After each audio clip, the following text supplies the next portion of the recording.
I do believe that he does present a flight risk and a risk to the community. America, Christmas is around the corner. I hope you got your cookies, hot chocolates, and gift all wrapped up for your family. Let's jump into this story. Federal agents just busted a human trafficking operation that's been running for years inside On the Border Gentlemen's Club in Franklin, Wisconsin. And the details here are kind of wild. 4 men arrested, women forced into commercial X acts, I gotta say that for the YouTube, in VIP rooms while bouncers turned off the lights and took tips. Victims beaten up until they were unconscious, and 100% of their earnings confiscated. And here's the kicker. These traffickers were also using the victims' identities to commit PPP loan fraud, stealing pandemic relief money on top of exploiting women for wrecks. Management allegedly knew and facilitated the entire operation because they were making money off of human misery.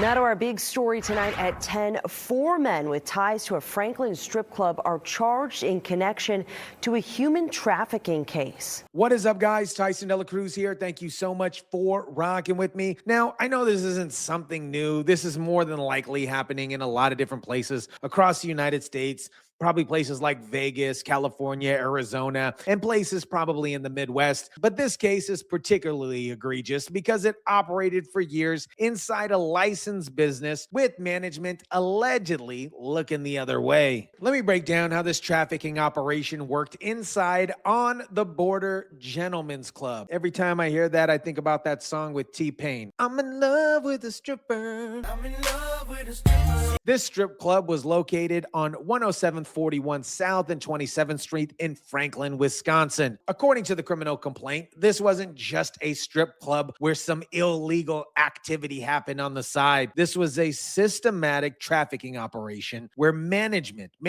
facilitated commercial Rex acts in VIP rooms. Tonight, physical abuse, threats, and forced sex acts. An elaborate 5-year human trafficking investigation. The investigation dates back to 2020 and has resulted in charges against 4 men with ties to the club. Jimmy Durant, Devontia Rule, Maurice Russell, and Brian Hopkins face various charges from human trafficking to domestic abuse and victim intimidation to keeping a place of prostitution. Prosecutors say the victims were forced to have Rex for money in the club. The investigation started in 2020 as part of a joint local and federal task force operation. The FBI was tipped off about the prostitution ring, drug dealing, and loan fraud happening at the downtown Milwaukee apartment, which eventually led them to On the Border. I'm in love with a stripper.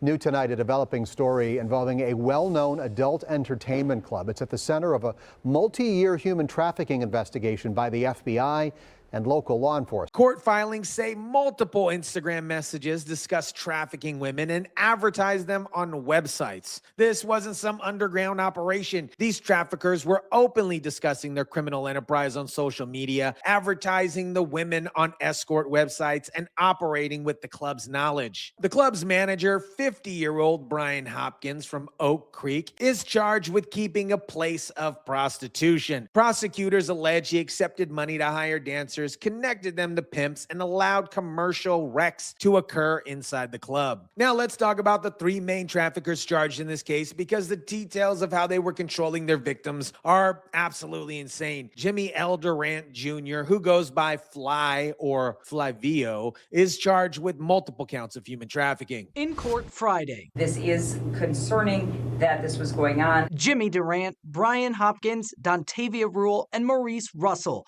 all facing human trafficking related charges. The allegations stemming from an investigation at On the Border Gentlemen's Club in Franklin. According to victim statements in the complaint, Durant would recruit women via social media, promising them elevation and financial freedom. But once he had control of them, the reality was completely different, just like every other pimp. Durant used physical violence to enforce control. He took 100% of the victim's earnings from both the strip club Rex acts and hotel out calls. If if you know what I mean. Victims described being beat up, strangled, and forced to walk the streets in the freezing rain. Duran tracked them using Life 360, a location sharing app. He took their IDs and social security cards so they couldn't leave. And if they didn't meet their quotas or showed any disrespect, he would physically assault them. And investigators tell us they served multiple search warrants yesterday that led to the arrest of 4 individuals with ties to On the Border Gentlemen's Club. Then there's 31-year-old Devantia Rule, who's charged with human trafficking plus extreme domestic violence. Rule acted as a pimp for multiple victims and required them to call him daddy. Sounds like he was Diddy cosplaying. He enforced strict rules. Victims had to walk behind him, had no access to money, and couldn't have contact with other males. Rule conducted monthly physical assaults on his victims. He repeatedly strangled them until they lost consciousness, and he used fear as a training tool, assaulting victims in front of other victims to show them what would happen if they disobeyed.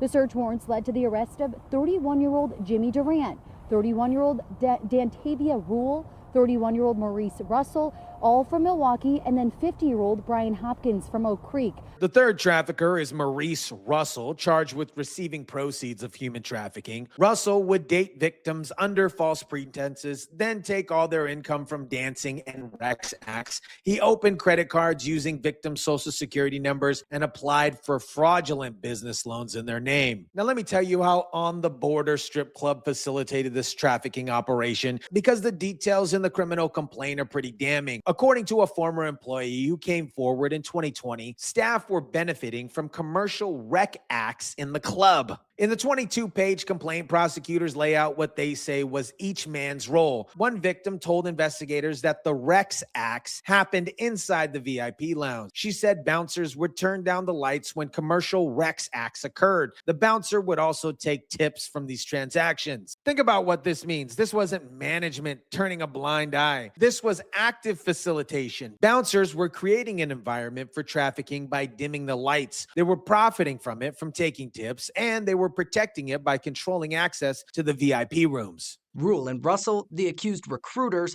and Hopkins, who was the manager at On the Border. Victims were coerced into working into that club and clubs in other states. They were forced to turn over all of their cash earnings. Prosecutors say that one victim told police that she would hand over all the money that she made to Durant, and if she didn't, he would physically abuse her. The complaint says that victim managed to leave, but when she asked about the money he kept from her, Durant told her, "You pay to go to college. If you don't finish, you don't get your money back." That, my friends, is how these traffickers and pimps work. Now, this is one of the main reasons why this case caught my eye. These traffickers weren't just exploiting women for Rex acts. They were using the victim's personal information to commit PPP loan fraud during the pandemic. Court filings say multiple Instagram messages discussed trafficking women and advertising them on websites. According to the criminal complaint, the FBI was tipped off about the prostitution, the drug dealing, and loan fraud happening at a downtown Milwaukee apartment. That investigation eventually led them to discovering traffickers were using victims' identities